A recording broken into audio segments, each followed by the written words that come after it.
Aí outros dois pontos gerais, né, que os parâmetros curriculares nacionais orientam, a gente tem análise linguística, né, que vai ser a análise da estrutura da língua, né, o aluno precisa entender que a língua dele, ela tem uma estrutura, né, e que essa estrutura ele precisa aprender, por exemplo, a morfologia, ele precisa entender a classe de palavras, entender que as palavras que ele fala, que ele se comunica, elas estão classificadas, né, por substantivos, verbos, adjetivos, pronomes, adjetivos, advérbios, né, artigos. Então, tudo faz parte da morfologia. E aí eu preciso mostrar para o meu aluno a estrutura, a forma, né, da língua que ele se comunica. Mostrar, que eu digo, a importância disso, porque é importante que ele saiba disso. Não como algo arbitrário que eu vou, autoritário, e coloco para ele e ele tem que entender essa regra, certo? A sintaxe, né, que são as relações de coesão, de coerência, que tem também dentro do texto. Porque é importante que ele saiba o que é um objeto direto, um pronome, um adjunto adnominal, adjunto adverbial, né? Porque também essas ligações entre sujeito e predicado, elas também são importantes, tá? Então é importante também eu situar o meu aluno nesse universo. A fonética, né? Porque eu falo de uma forma, escrevo de outra, né? Mostrar que a língua portuguesa ela tem essas peculiaridades, né? Então, tudo isso deve ser realizado de forma integrada com a compreensão e o uso da língua, e não isoladamente, né? Mostrando regra por regra em separado. E também outra competência que a gente precisa ter com eles é o diálogo entre textos, né? A leitura de diferentes tipos de texto, a reflexão sobre as relações entre eles são importantes para o desenvolvimento da compreensão e da produção textual, né? Então, mostrar as intertextualidades, né? Essa referência aqui eu reconheço de outro texto que eu li, né?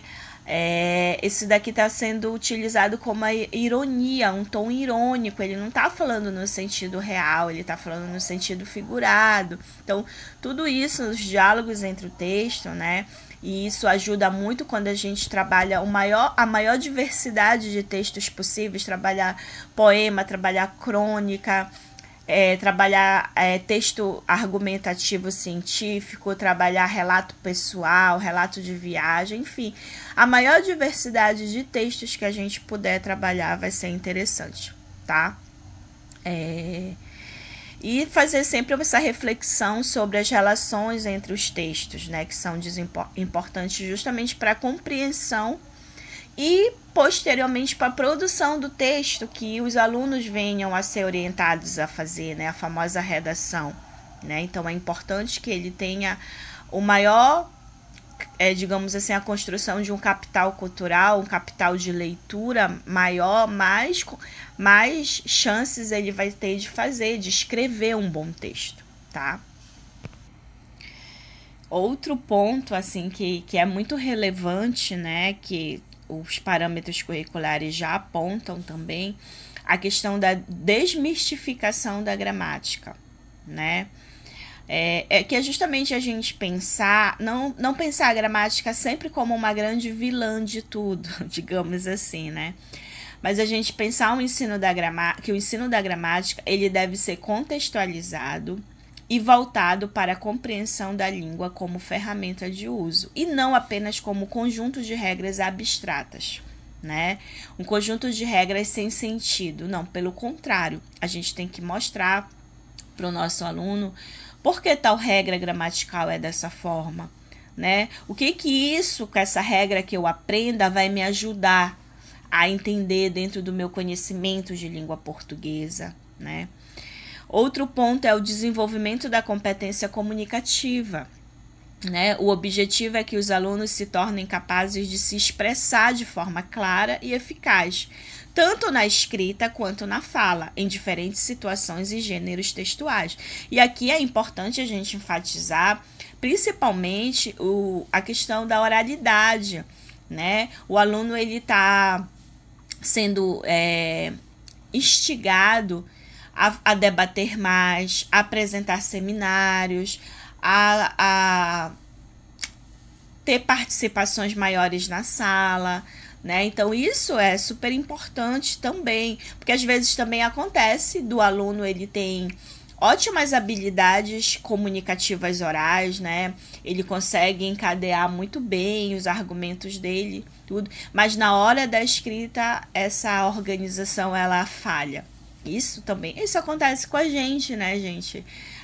Na hora de escrever, por quê? Porque assim como a leitura, a escrita ela é uma habilidade que ela precisa estar sendo desenvolvida e estimulada o tempo todo, né? Porque, por exemplo, se tu passas muito tempo sem escrever, aí quando tu vai escrever, tu tem uma certa dificuldade, numa demora para elaborar, as ideias estão todas na tua cabeça, mas tu não consegue passar ali para o papel de uma forma bem organizada, coerente, né? Então isso acontece muito. Então, quanto mais o aluno for instigado nessa competência comunicativa, tanto na oralidade dele quanto na escrita dele, melhor para ele. E outra competência, né? Acredito que é a última. Assim, não é a última, existem várias, mas eu tentei elencar por objetivos gerais dentro dos PCNs, tá? É claro que cada uma coisinha dessa é um tópico específico, tá? Mas uma também que chama muita atenção é a questão da ética e valores, né? Ou seja, o ensino de língua portuguesa ele deve contribuir para a formação de cidadãos críticos e conscientes, que valorizam a diversidade cultural e a pluralidade de opiniões. Aí isso são debates que talvez sejam um pouco mais sensíveis, né? Quando a gente vê os professores tendo as suas orientações religiosas e de ideologia política, de contexto econômico, social, digamos assim, tolhindo os alunos que são contra, né, ao que ele segue, ou ela, a professora, ou que ela tente colocar isso para os alunos como algo mais assertivo a se seguir, né? Então, a gente precisa pensar, enquanto professores, essa questão da ética, né? Ali, enquanto a gente está sendo professores em sala de aula, tá? E porque o ensino de língua portuguesa, ele precisa contribuir para a formação de cidadãos críticos, né? E também os alunos que já trazem da família, de casa, essas visões muito estreitas, a gente precisa largar e mostrar para ele que existe uma diversidade.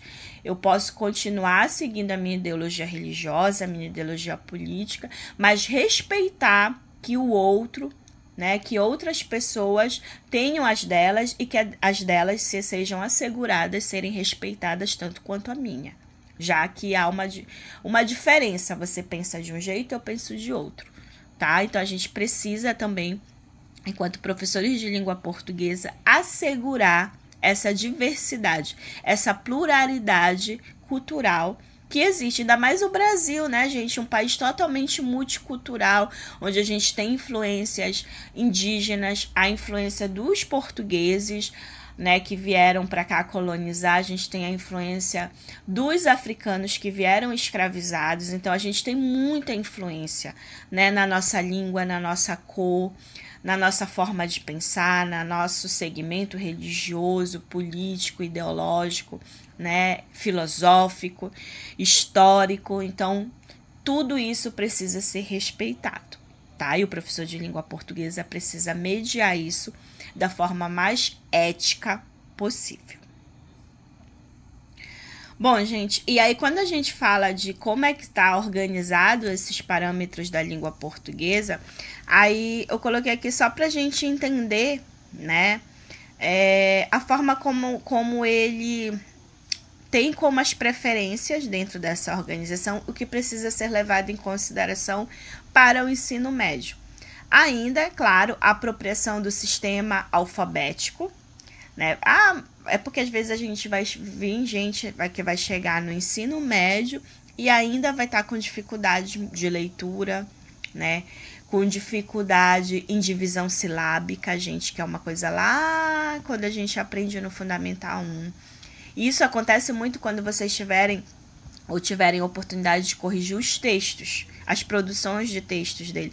Vocês vão ver que quando a gente está terminando, né, a linha na margem, eles fazem uma divisão que não é a divisão orientada pela gramática normativa, né? Eles cortam ali onde termina, eles não pensam que quando a gente aprendeu a divisão silábica, a gente aprendeu para esse momento, que é quando terminar a margem, a linha, a gente precisa encerrar da forma mais dentro da gramática possível. Por exemplo, eu estou escrevendo a palavra sorvete, né? E aí eu não posso, por exemplo, eu estou terminando a minha margem, aí escrever no final SO tracinho, aí eu escrevo na outra linha RTE. Não, porque eu não posso dividir na divisão silábica sorvete dessa forma. O R, ele fica junto com S e com O, fica SOR, depois VT. Entendeu? Então, a divisão silábica que eu aprendi lá no Fundamental, ela vai estar refletida muito na produção de texto, tanto, né, quando a gente já vê mais no Fundamental 2, quanto principalmente no ensino médio, tá? Então, esse eixo primeiro, ele é muito prioritário, a apropriação do sistema alfabético. Depois, o que eles indicam? Oralidade é algo que tem que ser muito instigado no ensino médio. Eixo 4, leitura, esse nem se fala, né, gente? Eixo 5, escrita, há uma cobrança muito maior para a produção de texto do que no Fundamental 1 e no 2. E no eixo 6, estéticas literárias e seus contextos socio-históricos, exclusivo para o ensino médio, principalmente, claro, né? Ou seja, o conhecimento literário sobre as escolas literárias, os momentos, eles precisam ser começados a ser ensinados nesse momento, tá? Aquelas divisões todas que vocês aprenderam. E a gente tem aqui, todos estão blocados no eixo, e no eixo vertical, a análise linguística, né? Que tá ali, a análise linguística, para a gente perceber que ela tá o tempo todo sendo construída junto com cada eixo desse, tá bom? E aí, dentro desses parâmetros da língua portuguesa, o que é ensinar a língua portuguesa na escola básica? Né? O que seria, então, ensinar a língua portuguesa? Bom, vista a linguagem, né? A linguagem que é esse meio de ação e interação comunicativa, o ensino deve estar voltado para o desenvolvimento das capacidades de ler, ouvir, falar e escrever. A escola ela deve, portanto, comprometer-se com práticas que garantam o domínio da língua em situações diversas de comunicação, como condição para uma atuação autônoma e cidadã no mundo. Reforçando aquilo que eu já vinha falado em outros momentos, né? Que o domínio dessa capacidade, né, comunicativa, né, independente das situações, ela precisa ser focada principalmente nesses, digamos assim, caminhos, né, que é a leitura, né, ouvir também é importante, né, parece algo assim relevante, mas não é. O ouvir ele é muito importante, principalmente quando no ensino médio se tem um debate, se tem um seminário sendo apresentado. É importante que a plateia, é importante que aqueles que estão assistindo, quem está ali falando, explicando, compartilhando conhecimento, seja ouvido. É importante, até isso a gente tem que estar... Eu ensino isso no ensino superior, que às vezes as pessoas, o colega está apresentando o seminário, aí tá todo mundo conversando, não está prestando atenção ou está no celular, né? E aí eu tenho que estar chamando a atenção, enfim. Então, o ouvir, ele é muito importante nessa fase. Na verdade, em todas, né? Mas agora no ensino médio, que ele está ali se tornando um jovem para se tornar um adulto, né? Ou alguns já estão adultos no ensino médio, mas enfim, a orientação é que geralmente os adolescentes estão no ensino médio, né? A partir dos 16 anos, enfim. Então, esse ouvir, ele é muito necessário, né? Principalmente nessa época onde todo mundo só quer falar, né? O falar, se posicionar diante do mundo, trabalhando a oralidade e principalmente, como eu havia dito, o escrever.